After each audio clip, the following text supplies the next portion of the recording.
ఇల్లాలను చూడు ఇల్లును చూడు అన్నారు. ఇల్లాలి ముఖంలో సంతోషం ఉంటే ఆ ఇల్లు బాగున్నట్టే లెక్క. ఇంటి పెత్తనం ఆడబిడ్డ చేతిలో ఉంటే ఆ ఇల్లును చక్కదిద్దే బాధ్యత ఆడబిడ్డ తీసుకుంటుంది.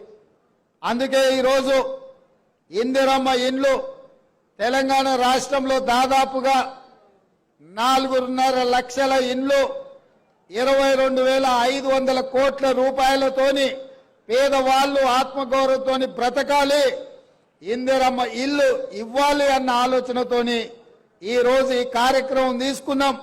ఈ ఇందిరమ్మ ఇల్లు ఇంటాయన పేరు మీద కాదు, మా ఆడబిడ్డల పేరు మీదనే ఇయ్యాలి అని చెప్పి ఇవాళ మన ప్రభుత్వం నిర్ణయం తీసుకున్నది. ఇంటి పెత్తనమే కాదు, ఇంటి పట్టా కూడా ఆడబిడ్డ పేరు మీద ఉండాలి. అప్పుడే ఆ ఇంట్లో వెలుగులు ఉంటాయి, ఆ ఇంట్లో పిల్లలు చదువుకుంటారు, ఆ ఇల్లు గౌరవంగా సమాజంలో బ్రతకగలుగుతారని మా ప్రభుత్వం నమ్మింది. నేను ఎక్కువ ఉపన్యాసానికి పోను. గత 10 సంవత్సరాలలో డబుల్ బెడ్రూమ్ ఇల్లు ఇస్తా అన్నాడు. 2014 ఎన్నికల కంటే ముందు డబ్బా ఇల్లు వద్దు, డబుల్ బెడ్రూమ్ ఇల్లు ముద్దు, కొడుకు కోడలుంటే యాడుంటారు, పండుగ పూట బిడ్డ అల్లుడు వస్తే ఏడవంటారు, గొర్రె పిల్లనో మేక పిల్లనో ఉంటే ఏడ కట్టేసుకుంటారు అని పేదవాళ్ల కళల మీద కేసీఆర్ ఓట్ల వ్యాపారం చేసిండు.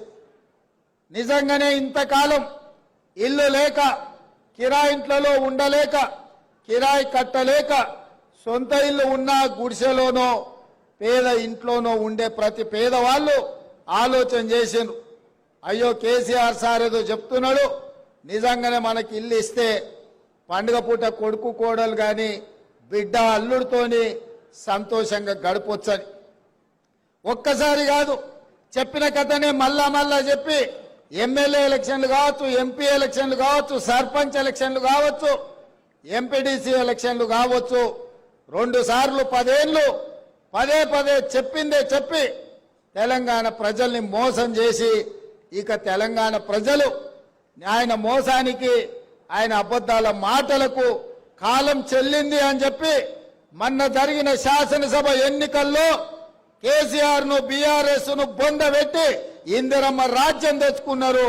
అందుకే ఈ రోజు ఇచ్చిన మాట నిలబెట్టుకోవడానికి ఇంత బ్రహ్మాండమైన కార్యక్రమం ఇవాళ ఖమ్మం జిల్లాలో భద్రాద్రి రామచంద్రుడి ఆశీర్వాదంతో ప్రారంభించుకున్నాం.